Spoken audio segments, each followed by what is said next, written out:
We've been having massive YouTube problems. Not even worth going into.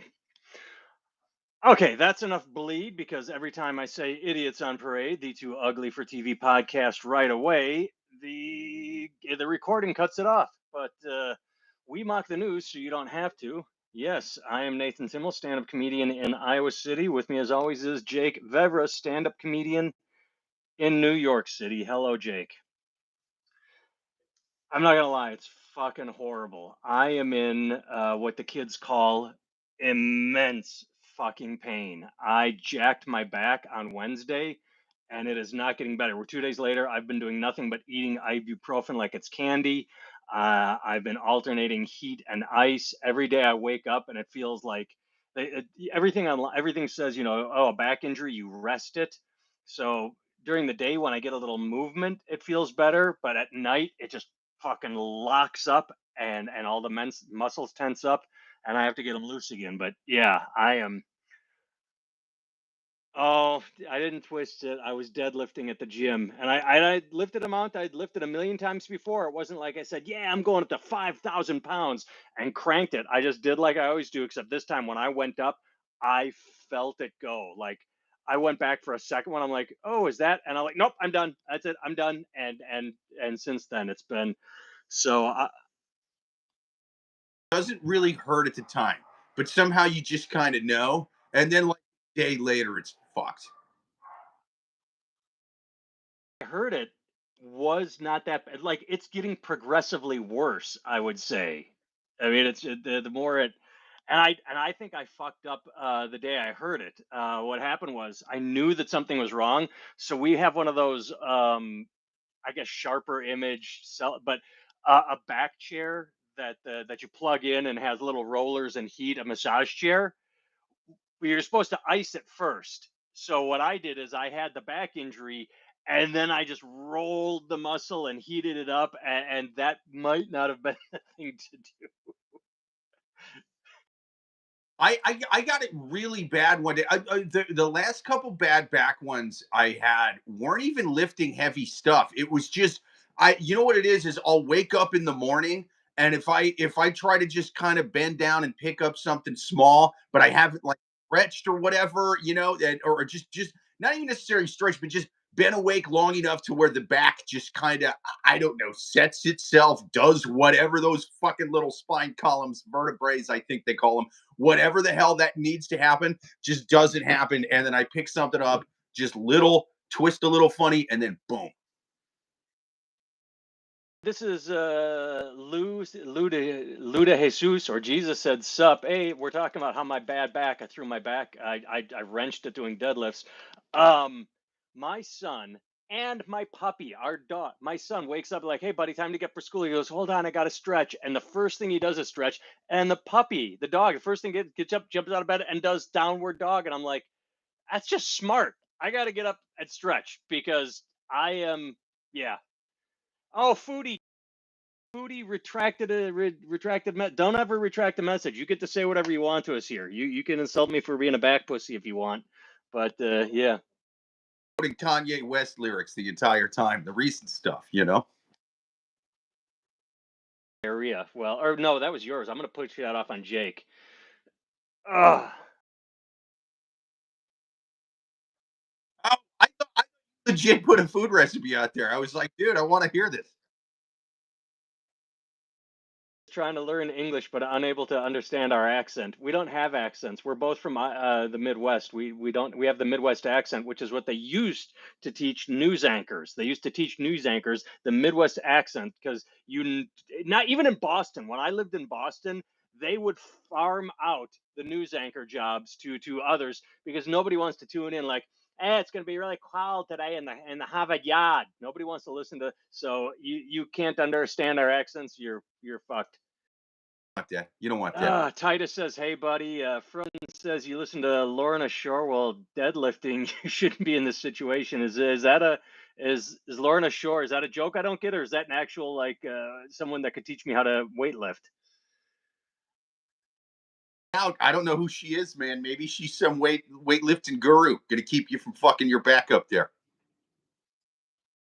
I Here, spelled it so wrong. I'm Hold from on. the Midwest. I think I have a slight accent. Like people back when I lived in Iowa would ask me where my from, and now people still ask me where my accent from. I think I have a mild speech impediment that was never diagnosed. I think I just Heavily tattooed death metal. So I should have been getting my aggression on is what he's saying, like, lift that fucking weight, lift that fucking weight. Ah, that would have very helpful. Lift with your legs, not your back. and the graphic, but yeah, it's a band. All right, let's get into the news. First story I have. Did I There's the very first story.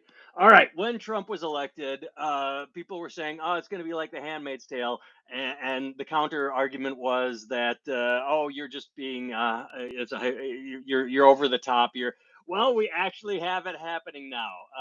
The Roe versus Wade was overturned a while ago, but now we have a woman in a coma in Georgia. She was she has spent over 3 months on life support, not for her own survival, but to sustain her pregnancy. What did it say? She's brain dead. Oh, there was in here. I think it was like 9 weeks pregnant, and they're like, "Oh, gotta keep her on." It's Terry Schiavo all over again. Gotta keep her on life support just so she can have the baby. 6 weeks, 6 weeks, just 6 weeks. So 6 weeks is under some of the most strict anti-abortion laws. They're like, after 6 weeks, nope, you got to carry it to term. So it was just at the limit. But yeah, and apparently this was in a Handmaid's episode where they kept a comatose woman alive just to build up the population. We're there.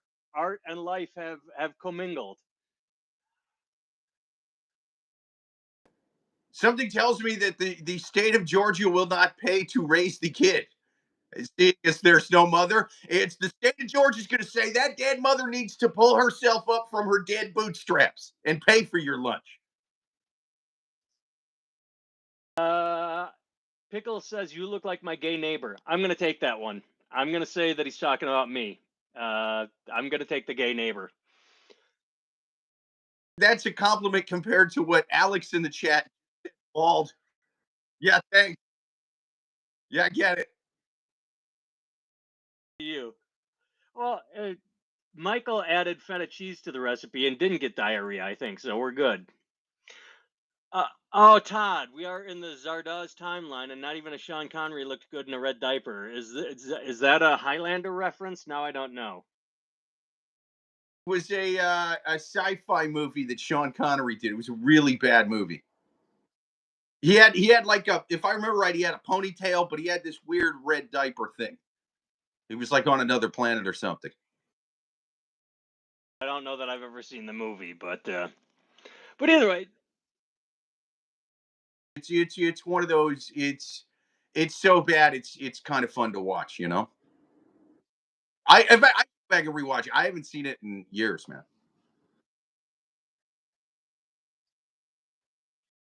not just a tragedy, it's a chilling glimpse into what life under abortion bans can look like. Her mother, a grief stricken figure caught in a legal maze, is left not only mourning her daughter, but waiting in limbo for the birth of a grandchild under harrowing circumstances. How? I can't even imagine. Like your daughter is brain dead. She's just hooked to life support just to keep your grandchild alive, which is, I mean, I got nothing. I got nothing. We I want to. Again, they're not gonna pay to raise a kid. You know, it's ridiculous, man. It's just I guess my problem is this goes back to what you and I have talked about. It's the far right not having any wiggle room. If they would give out the Plan B pill, the morning after pill, just to everybody, we wouldn't be in this situation. If they could just say, "Hey, these little cells aren't babies," say, "Fine, we're going to ban all abortion. We will ban abortion 100%." But the Plan B is not an abortion because it's not a fetus yet. Then everyone should be happy, but they can't even go with that. Yeah. Oh, Pickle said, I seen the dude on the right going down on a guy in the park the other day. How dare you? It was dark out there. No one was supposed to see that. Of gay, let's jump to the next story. Oh, that's the wrong one. There it is. Billionaire David Geffen, age 82, files for divorce from go-go dancer husband 32 without prenup. Okay, first of all, let's just do the math there. 32, 42, 52, 62, 72, 82. That's a 50-year difference right there. You think the go-go dancer was marrying him for his looks or love, or do you think it was something else? Uh, this guy, I mean, marrying somebody less than half your age with no prenup, that's normally a straight guy thing. This guy's breaking the glass ceiling with that bullshit. You know what I mean? Right before June, too. I'm proud of this guy. 2023, so they made it 2 years. When did they meet? It doesn't have a meet here. Here's the problem. So they met. God damn it! They married. Fuck when they met. They married in 2023, and the two did not sign a prenup. Um, Pretty sure that David Geffen was a multi-billionaire before 2023. I don't know jack shit about divorce law, um, but don't you have to be a part of the wealth accumulation to get half? You just don't marry a billionaire for 2 years and then say, hey, I'm used to this lifestyle. I get half. I'm sure he'll get a couple $1 million payout, even 10, but you don't get to say, hey, I was married to this guy who already had all his wealth. I married him for 2 years. Now I get a ton of money. I'm going to court. Even Costner's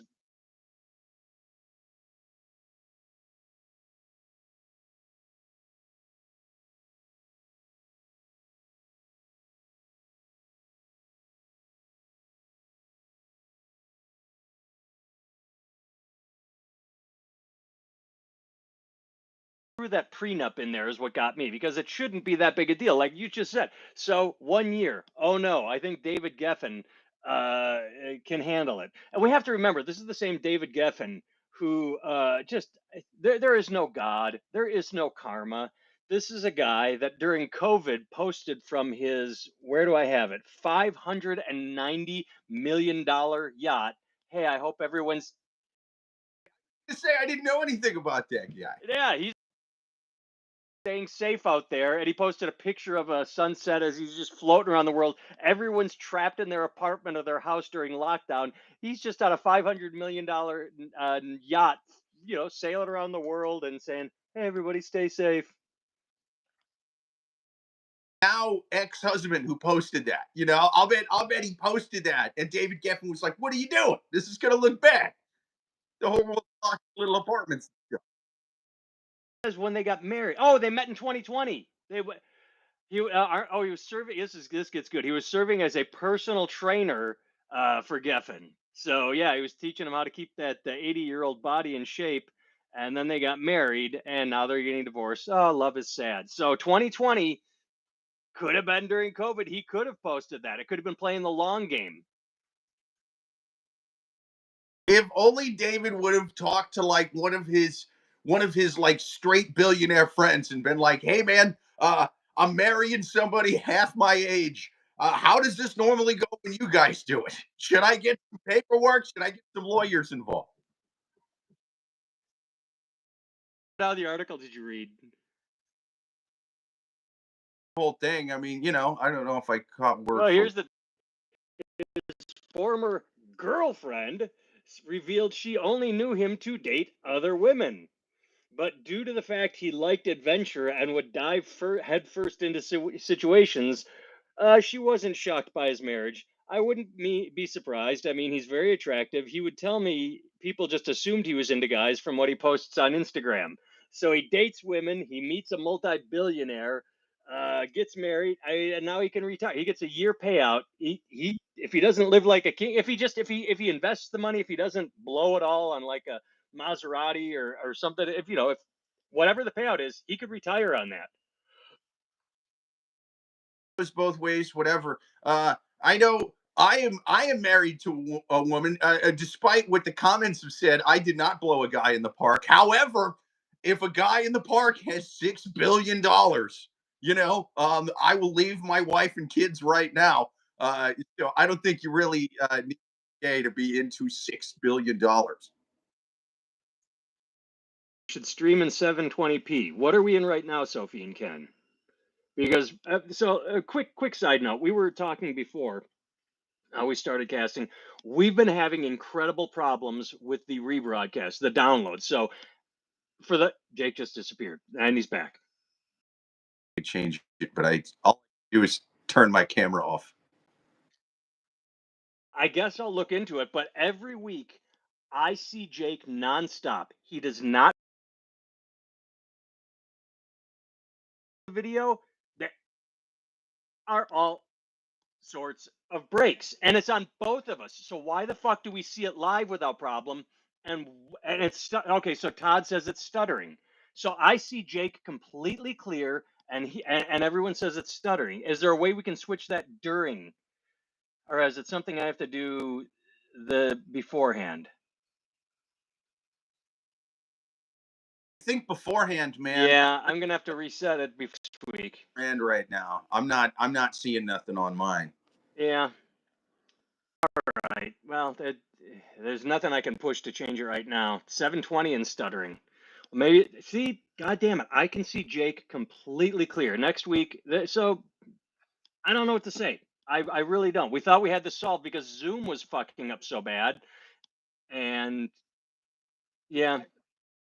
Casting on the cell phone instead of the Wi-Fi. So I guess next time we'll try to see if maybe it's a meeting. I don't know. The YouTube thing because I hear no stutter from Jake. Jake hears nothing from me, and yet it's going out live. No buffering issues on my end. You know. Said you could see frozen. Yeah, Jake has not frozen once for me. Hey Joyce, how are you? We're dealing with technical difficulties. This has got to be a YouTube thing. All right, I will make a note next week to try and drop it down to 720 because maybe with maybe it's crunching too hard to go out in 1080. It's the software that allows you both on the screen. Todd says our stuttering adds to the ambience. All right. Yeah, you both stutter pretty bad. Fuck. God damn it. This fucking setup. You know, some kind of auto-tune remix. My camera off on accident. I'm just pushing buttons to see if there's any setting. What I do when you set the new meeting. Try OBS. Yeah, man. OBS might be the move. We said, all right. I looked into it, but Pretty decent. I just thought that by going to straight to because Zoom was fucking up so bad when we were trying on Zoom, the recording was locking up. You might run into the thing where I mean, it'd be worth a try. But when we did it with StreamYard, we weren't really getting as many views or whatever because I think we YouTube pushes it out better if you go straight through it. But maybe with OBS, it doesn't do that. Ago, we went through StreamYard and it didn't lock up and we were able to hook our mics up so we sounded good. The problem was YouTube got pissed at us and dropped us out of every feed. So does Google the same thing, Todd? Does Google Meet work with YouTube? It's a matter of YouTube gets pissed when you go through a second party. So I've got OBS pulled up. I'll see. God damn it! This is shit together, you assholes. All right, next story. Oh, I thought this was funny. It's a little Twitter. It's a local news from Doral, Florida. A majority of Venezuelans in Doral, Florida voted for Trump. Now their family members face deportation. One woman, quote, cheered when Donald Trump was elected, and now the community, quote, feels betrayed by the Trump administration. Quote, beyond betrayed, they used us. No, you're fucking stupid. You're completely fucking stupid. Didn't betray you. Told you up front that you were all getting deported. You are stupid. Unless maybe Marco Rubio did the translating and left some shit out. That's the only excuse I'm taking on this because he was pretty adamant about this. He was gonna fucking deport everybody, man. That was his. That it was pretty much his platform. The border, the border, the border, and tariffs, tariffs, tariffs. So a couple weeks ago, we talked about small business people who were losing they were going out of business because they couldn't afford the tariffs. They're saying you're killing us. I voted for you, and now we've got you're fucking stupid. You don't get to feel betrayed. You are stupid. End of story. Full stop. And look, if it was somebody from Greenland who voted for Trump, who's like, I didn't expect all this anti-Greenland talk, however they talk up there. It's like, yeah, fine. That kind of surprised everybody. That kind of surprised everybody. Even the most lefty dudes who were warning that Trump was going to be terrible. If you would have said to them, yeah, and I'll bet he's going to try to take Greenland, they'd be like, oh, come on, that's alarmist talk. That's ridiculous. No one's talked about Greenland in a political speech since, I don't know, the 1800s here. No way. The Panama Canal back. What happened to invading Panama? I mean, promise not kept. He's a busy man.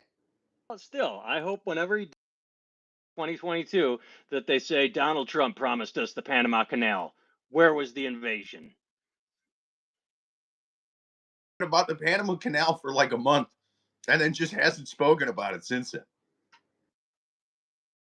Podcast, and we can get him frisky again.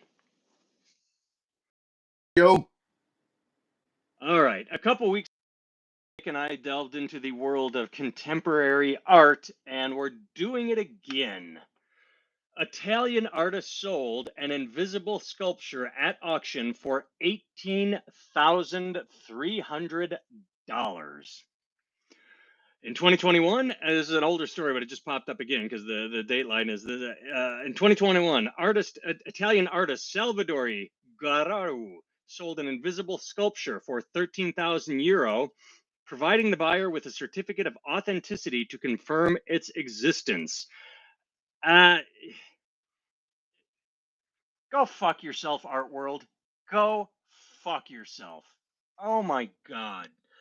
This is like that crypto asshole that bought the banana tape to a wall for $6 million and then ate it. If you have $6 million to buy a banana, you should have all your money taken away. If you have $18,000 to buy air, you should have all your money taken away. The number. The most curious thing about this to me is the number, because 18,000. How much did it say it went for? It went for like 18,000 and something, right? 300. That's a wildly specific number that implies haggling. So 13,000 is an even okay. number. It was an even number. Even 13. You know what I mean? It's not that even of a number, man. It feels like the artist wanted 15 or 20, and the guy paying was like, come on, 15, 20. I mean, maybe if it was physically real, I would do that. But come on, I'll give you 10. And they went back and forth and landed on 13 euros. The article, I kind of skimmed this one. Most people would struggle to recognize an empty space as a legitimate work of art. However, the invisible sculpture was originally valued at between 6 and 9,000 euro, but ended up fetching the 13,000 euro. Actually, I take that back. So this story is contradicting itself. Up top, it says it was sold for 13,000 euro, and in that sentence, it says it was sold for 15,000 euro. So either they've got it wrong, they've got it changed right in the same story, but two, it was initially valued lower. The price went up. It didn't come down. It was valued at 6,000 euro and it sold for 15 or 13. But most people struggle to I'm struggling to recognize an empty space. But according to the artist, he explains, quote, when I decide to exhibit an immaterial sculpture in a given space, that space will concentrate a certain amount and density of thoughts at a precise point, creating a sculpture that, from my title, will only take the most varied forms. Go fuck yourself, art world. I do like that guys were apparently auctioning. So there was a trade war happening here. There was a bidding war, rather. That means there was multiple guys going, Yeah, I'll do 11. This is a steal. I'll do it. And then it got up near 12, 13. And one guy was just sitting there going, I want to go more than 13. But my wife told me if I spend more than 13 grand on a sculpture that's not real, she'll fucking kill me. The dumb bitch doesn't know anything about art, to be fair, but I just don't want to hear her nagging me when I get home, when I've spent 14 grand plus on a thing that doesn't exist. He carried home in a Ziploc bag. He brings on the Ziploc bag, like, honey, watch, it's going to inflate. Takes up the whole room. Isn't the first time he's presented invisible works. In February 2021, he showcased Buddha in contemplation. The invisible sculpture was marked only by a square of tape on a cobblestone path. Why aren't we doing this, Jake? Why are we podcasting from our basement and apartment? Why aren't we just, fucking selling air for $18,000? Dating apps, I would list that I had a 9-inch dick, and then I tell them that the further 5 inches are invisible. You know, that's kind of I used to do this guy's same move. Printing copy of it right now. Nice, nice. I Here's the only thing I don't like about it is I originally thought that the NFT was the stupidest thing possible, and they found a way to outstupid the NFT. Like literally, I thought the NFT was the dumbest work of art possible, and they outstupided me. So now I feel stupid for having thought that I hit the basement, and they found a way to go under what I thought was incredibly stupid. Impossible movie. He breaks in to steal the invisible artwork. You know, he comes down from the ceiling with those crazy cables, and then boom, takes the invisible thing out of there. And then the guy wakes up in the morning. He's like, "Oh my god, there's nothing here. What happened to my invisible sculpture? How did they break in here? I had state of the art security on it." Not good. 3 hours long and just boring. A big sequel guy. I'm tired of sequel. I It's not that no sequels are ever any good. It's just for the most part, we've seen the fucking movie, just making the movies. It's like Bond. It's a different adventure, but you know, For I think this makes Jurassic Park 7 this year. Like, don't need I'm gonna take a wild guess and say they're having trouble with the cages still. Keeping him in the cage. What do we see in the movie? Stop it.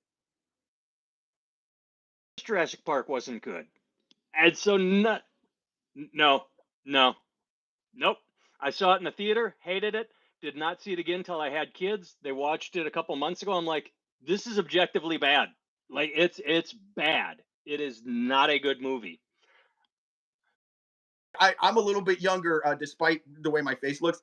And I saw that. I'm telling you, I was in like the, I don't know, third, fourth grade or whatever. Saw it in the theater, fucking loved it. It's one of those. If you were a kid when it came out, it's the shit, you know. But the second one,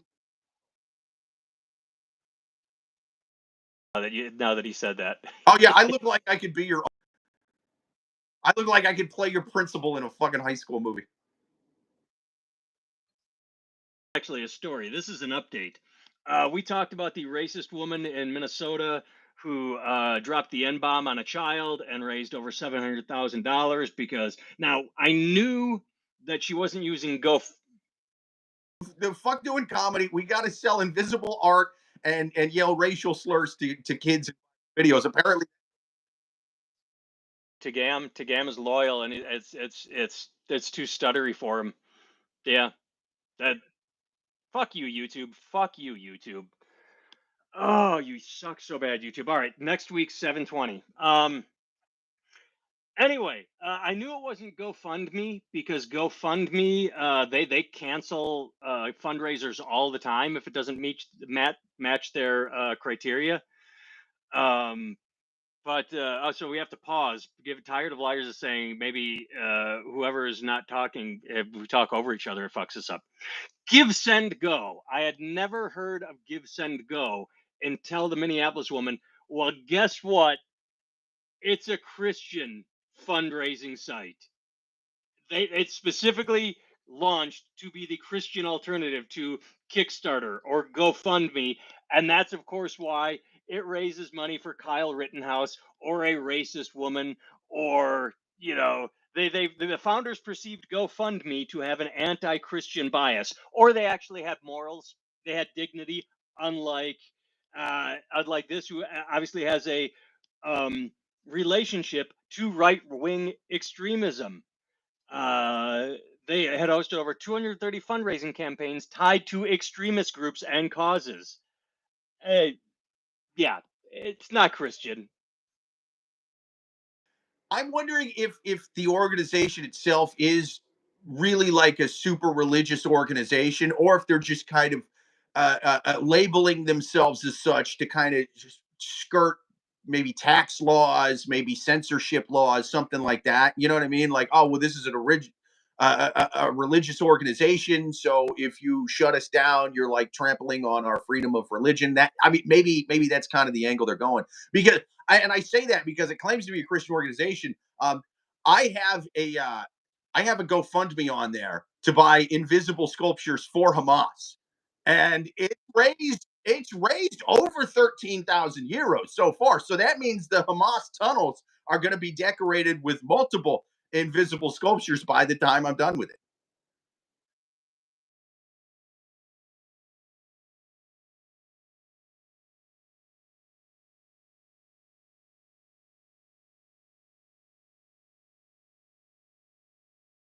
Sculptures to Hamas, then I'm giving invisible sculptures to Netanyahu. If I keep making money on this, I'll give invisible sculptures to Pakistan and India. I'll heal the world with these stupid things.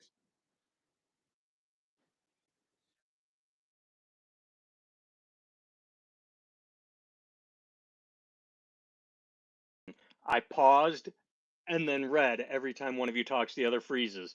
So yeah, fuck you, YouTube. I can only say it so many times. I don't know what to say. Jake has paused 0 times for me. I have had Jake clear.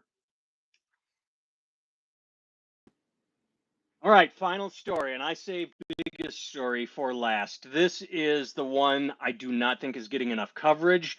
There is a story that this is adjacent to that is getting more coverage. I don't understand why. This is the one that just, yeah. Bruce Springsteen cover band Jersey Shore gig canceled because Bruce can't keep his mouth shut. Well, we know that Bruce is speaking out against Trump, but we didn't realize how that is affecting the Bruce Springsteen cover band circuit. These guys charge $2,500 a gig, which A is absurd. I mean, what kind of business is spending $2,500 on a bar band? But then they have 9 members, so that breaks down to, nine around $300 a little less than $300 a person. So I don't know how many gigs you're getting a week. You better have like 5 6 gigs. It's not that profitable, but still, yeah. New Jersey residents usually have an ingrained reverence for Bruce Springsteen, but that doesn't seem to be the case for one bar owner. After the boss turned his latest European tour into a fiery rebuke of Donald Trump, Riv's Tom's River Hub in Tom's River, New Jersey, canceled a scheduled performance by Springsteen cover band No Surrender, with the owner deeming the show, quote, too risky at the moment. Jake. Bar owner listened to what Bruce Springsteen has said politically his entire career, even less than the Venezuelan lady from the last story listened to Trump during the campaign. He should not be shocked by it. That man has been political his entire career. He's been super lefty, and now this cover band, Bruce Springroll and the G Street Band, whatever they're called, are going to lose gigs because nobody apparently listened to what this guy has been saying his entire career. I can remember the last time I heard Bruce Springsteen get political. It was, oh, every election cycle. Every single election cycle, he has spoken out in favor of Democratic politicians. And this goes, like you said, all the way back to his New Jersey roots.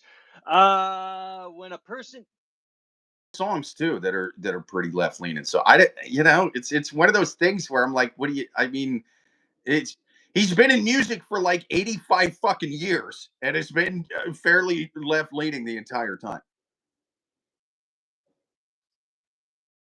Shaking his head too much. That is a shifty person. Well, I don't know which one of he's talking about here, but I don't know that I'm shifty. That might be it. It's not bad. It's not as bad as it would be every week before. You know what it is? Is I switched to I started taking like marijuana tinctures. You know, they're like edibles but in liquid form, and that's been keeping me from drinking as much at night. So it's been helping.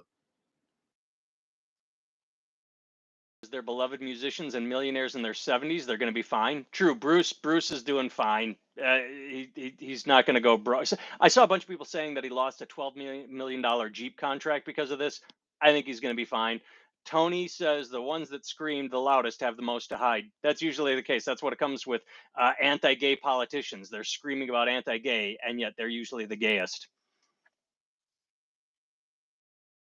I just don't know who's go. I mean, I get people going to see Bruce Springsteen and being super like political about it, but if you're seeing a Springsteen cover band, I kind of think you just want to hear "Dancing in the Dark" and get drunk. I don't think you give a shit. And who would be out there protesting anyway? Fuck Bruce Springsteen and fuck any cover band playing his songs. Like you get. I think people get the difference between being angry at the boss and not the assistant. Like I hope the protesters show up with their own like cover band of Ted Nugent and a cover Kid Rock, and they just have a bunch of fake celebrities out there, like in costumes. I lost. Oh, Elon Musk with Tesla. You didn't hear about any assistant manager getting harassed or like protested out in front of their house, or they were protesting dealerships, but I don't remember them throwing eggs at employees or telling them to fuck off. Do you?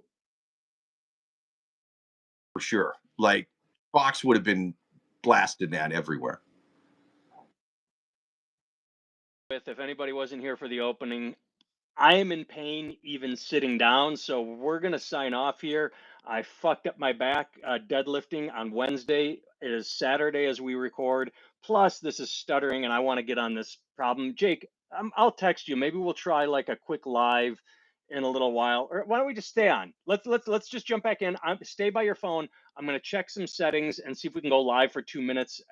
Sophie, if you can stick around, Todd, if you want to jump back on in 5 minutes, see if it's any better if I try and switch down to 720. But we'll call this the end of the podcast. And then if nothing changes, I'm going to jump on Chat GPT, who has usually got some good ideas. So, all right, I'm going to try and change some setting and then sign back on. But that's it for this podcast. Thanks, everyone.